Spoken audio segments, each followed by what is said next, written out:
School का ये वाला हिस्सा टूट चुका है, तो लोग घास काटने के लिए ठीक सामने वाले पहाड़ पर जाते थे। ये हमारे गांव का मेन रास्ता है जिसके हाल बहुत ही बेकार हो रखे हैं। हमारे गांव का पंचायत भवन और सामने ही है भैरवनाथ जी का मंदिर। अभी शाम के 4 बज चुके हैं और मैं जा रहा हूँ आज अपने गाँव में। मुझे वहाँ पे काम देखना है। पहाड़ों के मौसम की बात करते हैं तो आसमान में बादल भी हैं और आसमान खाली भी है। दिन तक पूरे आसमान में बादल थे, लेकिन अभी इस साइड को मौसम बिल्कुल साफ़ है। उधर मौसम ख़राब हो रखा है ऊपर दमदेवल साइड को। और यहाँ देखिए आप, हमारे गांव के रास्ते में कितनी बड़ी बड़ी घास हो रखी है और ऐसे घास में सांप का डर रहता है दिन के टाइम पे। तो चलिए आज के ब्लॉग की शुरुआत भी कर लेते हैं। सबसे पहले आप सभी को मेरा प्यार भरा नमस्ते। मेरा नाम है अंकित नेगी और स्वागत है आपका देव उत्तराखंड के इन खूबसूरत पहाड़ों से। तो आज मैं जा रहा हूँ अपने गांव में, वहाँ पे मुझे काम देखना है। बहुत दिनों के बाद मेरा अपने गांव में जाना हो रहा है और रास्ते में आजकल बहुत बड़ी बड़ी घास है, तो इतना टाइम होता नहीं है मेरे पास। अगर टाइम होता तो मैं अपने गांव के रास्ते साफ़ करता।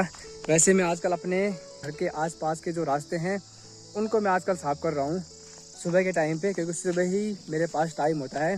सुबह 6 बजे से 7-7:30 बजे तक। यहाँ पे एक खड़िक का पेड़ है जो कि पूरा सूख चुका है और इसकी हालत बहुत ही बेकार हो चुकी है। कितना डरावना लग रहा है।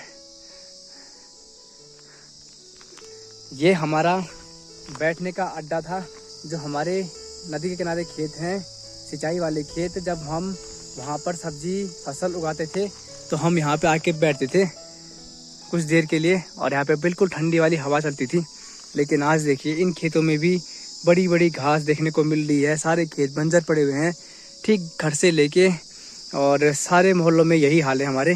पूरा गांव खेती करना छोड़ दिया है।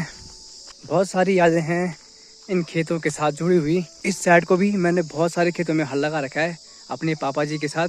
और ठीक सामने ही हमारी हाई स्कूल है जयखाल बोरगांव। जयखाल यहाँ पे है और ठीक उसी के ऊपर है बशूर गाँव। बाकी यहाँ से ठीक सामने दिखाई देता है सीमी गाँव। और यहाँ पे हमारी प्राइमरी स्कूल है जहाँ पे हमारे गांव का एक परिवार रहता है। तो धीरे धीरे लोगों ने घास काटना शुरू कर दिया है। अभी हम अपने घर के ऊपर साइड के खेतों में घास काट रहे हैं और वहाँ से धीरे धीरे हम नीचे साइड को आएंगे। यहाँ पर भी हमारे बहुत सारे खेत हैं जहाँ पे बहुत बड़ा बड़ा घास हो रखा है। तो यहाँ तक आने में कम से कम 1 महीना लग जाएगा हमें, इतना घास है इस टाइम पे। और पहले जब इन खेतों में खेती होती थी तो लोग घास काटने के लिए ठीक सामने वाले पहाड़ पर जाते थे। वो टाइम जब मेरी दादी की शादी हुई थी उस टाइम की बात कर रहा हूँ मैं।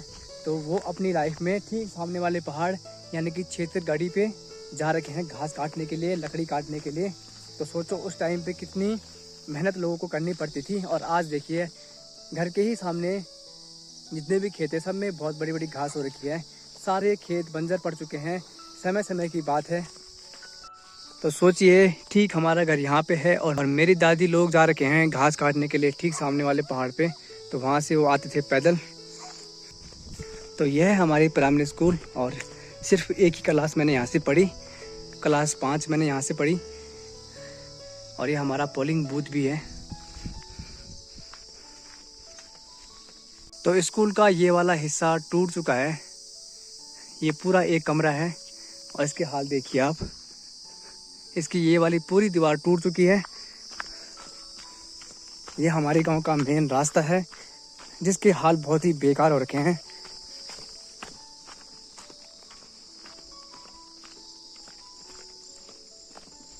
तो हमारे यहाँ के रास्ते पत्थरों से बने होते हैं। कहीं कहीं पे आपको जो सीमेंट वाले रास्ते हैं वो देखने को मिलेंगे, लेकिन गांव के जो बीच में हैं, मोहल्लों के बीच में रास्ते, वो पत्थर से बने हुए हैं। इनको खड़िंजा बोलते हैं हमारी भाषा में। ये रेलिंग कितनी नीचे धंस चुकी है और रास्ता बिल्कुल खड़ी चढ़ाई वाला है।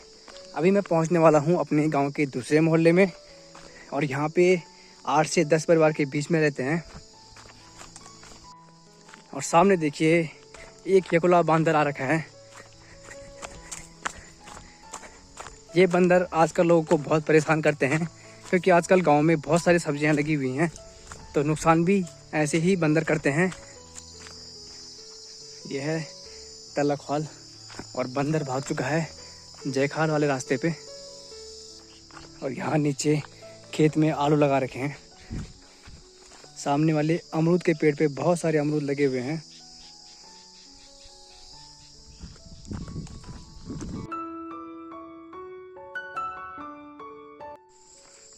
यह है हमारे गांव का पंचायत भवन और सामने ही है भैरवनाथ जी का मंदिर। जय हो। यहाँ पे एक पानी की टंकी है और यहाँ पे है एक बेलपत्री का पेड़ जो कि बहुत ही बड़ा हो चुका है, और एक यहाँ पर भी है, 2 पेड़ हैं यहाँ पे। यहाँ पे है मीठे करेले की बेल, ऐसे बोलते हैं परमला।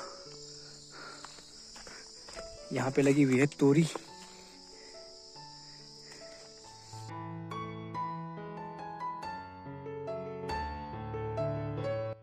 आ चुके हैं खेतों से घास लेके चाची और जेठी। काढ़ा घास। अच्छा ये लगी रैलिंग ये लगी परसी। तो परसों ही गांव में रैलिंग का काम पूरा हुआ है और रैलिंग लग चुकी है। यहाँ पे कुछ खतरा बना हुआ था क्योंकि रास्ते के ठीक नीचे साइड को रोड है और सीमी गांव की जो रोड बन रही थी, जो उस पे जेसीबी लगी हुई थी, वो जा रही है। लगता है काम रुक चुका है और 1 से 1.5 महीना हो चुका था काम को रुके हुए। आज जेसीबी वहाँ से जा रही है। बाकी मैं पहुँचने वाला हूँ तीसरे मोहल्ले में और इसी मोहल्ले में मेरा काम है।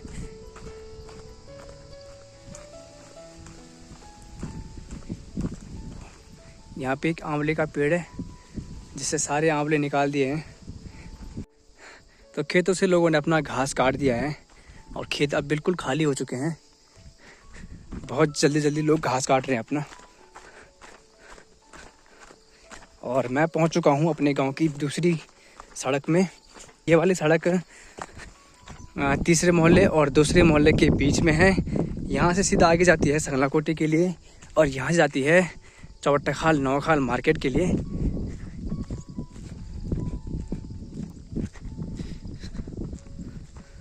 बाकी इस वाले रोड के बुरे हाल हो रखे हैं। पूरी रोड टूट चुकी है और कहीं कहीं पे पूरी रोड धसी हुई है। यह है अपना गांव बोर गांव।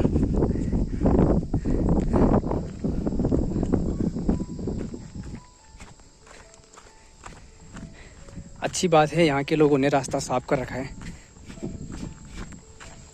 ओहो नमस्ते। हम तो आपको ही मिलने के लिए आ रखे हैं यहाँ पे। ये देखिए आप, यहाँ पे लिपाई चल रही है। चूल्हे की लिपाई बहुत जरूरी है। तो बनाना है। हाँ बनाना है। ये आ चुका हूँ मैं तीसरे मोहल्ले में। इधर मिर्च लगी हुई है, पपीते लगे हुए हैं और यहाँ पे भिंडी भी लगी हुई है। चलो अमरूद नहीं आए पर वहीं अच्छी काम करना। तो काम मैंने देख लिया है। अब यहाँ पे थोड़ी बहुत फिटिंग करनी है मुझे। और यहाँ पे मिर्च सुखा रखी है। मिर्ची भी पक चुकी है गांव में, तो अब ऐसे सुखाते हैं धूप में कुछ दिनों के लिए। तो चलिए जी, काम देखने के बाद अब निकलते हैं घर के लिए। जाना मुझे मैल गाँव में था, लेकिन यहाँ पे एक भाई है जिसके पास बाइक है, वो जा रखा है मार्केट। तो मैल गाँव अब कल जाएंगे शाम के टाइम पे। अब यहाँ से मुझे ठीक अपने घर तक पूरी चढ़ाई चढ़नी पड़ेगी। एकदम खड़ी चढ़ाई है, हालत ख़राब होने वाली है आज। तो ये रास्ता टूटने वाला है, क्या बता अगली बरसात तक ही टूट जाए, क्योंकि इस पर भयंकर दरार पड़ी हुई है। और यहाँ पे लगा दी है रेलिंग। और यहाँ से अगर कोई नीचे गिरेगा तो सीधे रोड में जाएगा। ठीक यहाँ से दरार पड़ी हुई है रास्ते पे। तो शाम के 5:30 बज चुके हैं और मैं अपने घर पे पहुंचने वाला हूं। दूसरे मोहल्ले से एक छोटी सी लौकी ला रखी है मैंने, और यहाँ तक आते आते हालत ख़राब हो गई। पसीने से पूरी मेरी टी शर्ट गीली हो गई।